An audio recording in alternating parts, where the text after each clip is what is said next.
Hello, and welcome to another episode of Brettcast Gaming Talk. I am back to talk about another game that is trying to be a horror game but isn't really that scary, which means I am going to be talking about the remake of Resident Evil 2. Now, this is my second Resident Evil game, the first being Resident Evil 7 Biohazard. And there are a lot of things these two games share, but that isn't what this video is about. Resident Evil 2 Remake is a really good looking game, and I'm really glad that it plays like a typical third-person shooter, because the whole fixed camera tank control thing that, most of the original Resident Evil games use is not something that I would be able to deal with, and it's not really that appealing to me. I'm glad that this game got remade into what it is because the game really needed it. The voice acting for both Leon and Claire are really good. All the weapons look and sound really good. The music was good when it had it. Okay, look, I actually really did enjoy my time playing this game, and what I'm saying is all genuine compliments to the game. They did a really, really good job remaking this game to make it look and sound the best that it could possibly be. The thing is, like with Resident Evil 7, this game isn't really scary, and there are a lot of things that I want to talk about that fall into the I didn't like it or needs to be improved upon category, so that's what I'm going to get into now. Something I find with this game is that there are a lot of items that they have it in the game, but they don't feel important, and I feel like they don't need to be in the game.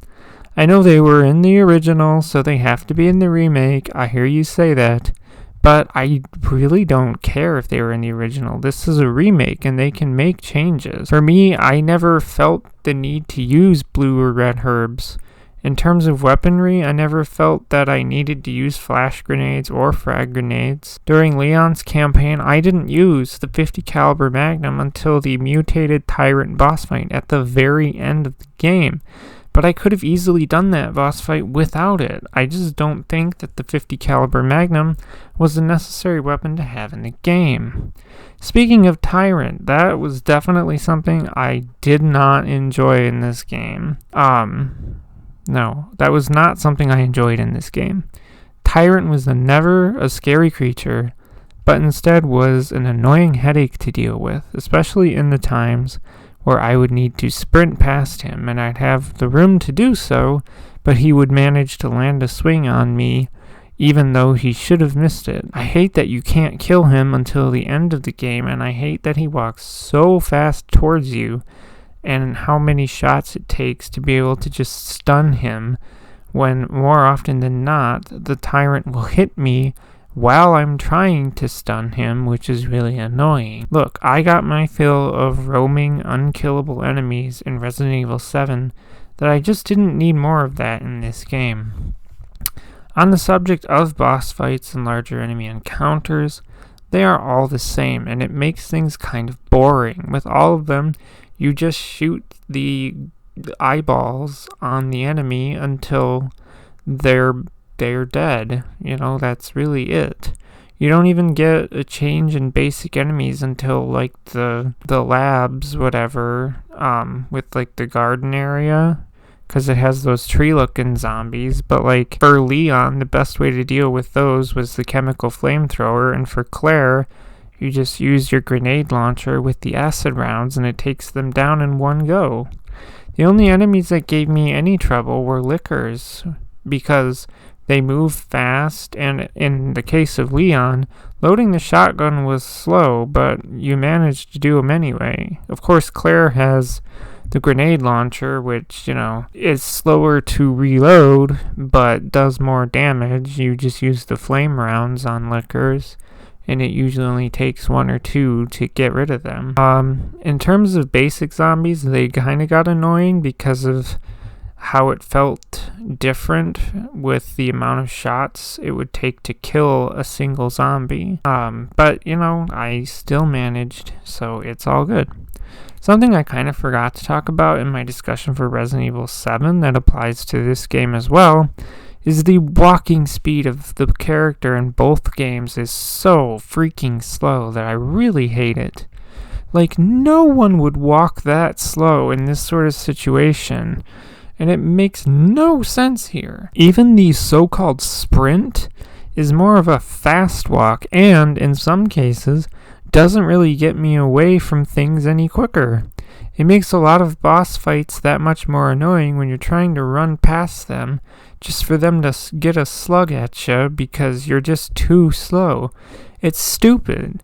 It's more stupid, I think, for Leon, who is trained in combat, to be walking that slow. It's so stupid. And with Claire, when I did the final fight with G, it's like I'm trying to run around the room and pick up, health and ammo items, and the thing would catch up with me when I'm trying to do so because I just can't move that fast. It's so annoying. The final thing I want to talk about then is the difference between Leon and Claire's campaign, because they're both worth playing at least once if you ask me. Leon's campaign is honestly where I would start, even though it doesn't really matter which one you start with. They both start in the police station, but in Leon's campaign, you have the club key that you use to open rooms, which is one key that you don't get in Claire's campaign.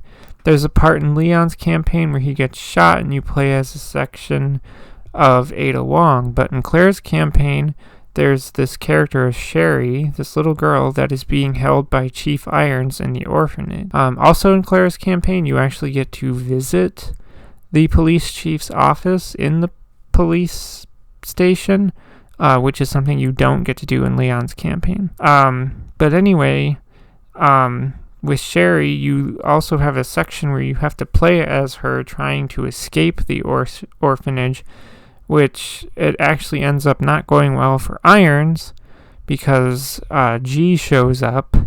Then as Claire, you visit the orphanage and you have this interesting cutscene where Tyrant gets killed and I think absorbed by G. I'm not really sure if that's what happened. Then in the finale for each campaign, they're very different. I remember in Leon's, you do the fight against G, the final fight, and then you do the fight against the mutated Tyrant, which ends with you killing it via rocket launcher.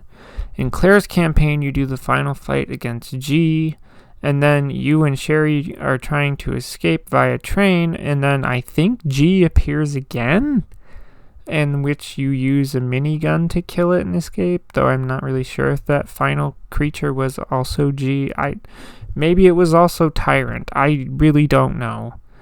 But that's pretty much it for the major differences between Leon and Claire's campaigns. The minor differences are the weapons you use and find. The second weapon that Leon gets is the shotgun, whereas Claire's is the grenade launcher. Leon gets the chemical flamethrower, where Claire gets the spark shotgun. Claire gets a regular 9mm handgun, where Leon would get the 50 caliber Magnum, although eventually you get heavy ammo for her revolver, so I guess it balances out. I do believe that both are worth playing each character's campaign at least once, because there are some interesting differences in each. There is a second run campaign you unlock after you play each one's campaign once through. I didn't do it, but apparently those second runs are also a little different from the first time through each campaign. So I guess if you really want to play each campaign again, which I may go back and do at some point, but I don't feel like doing that anytime soon. Well, I am sure that I may have had more negative things to say about the Resident Evil 2 remake. I did have some positive things, and I have to say that my overall experience with the game was positive, since I do eventually want to play more of this game. Resident Evil 2 Remake is a good and enjoyable game.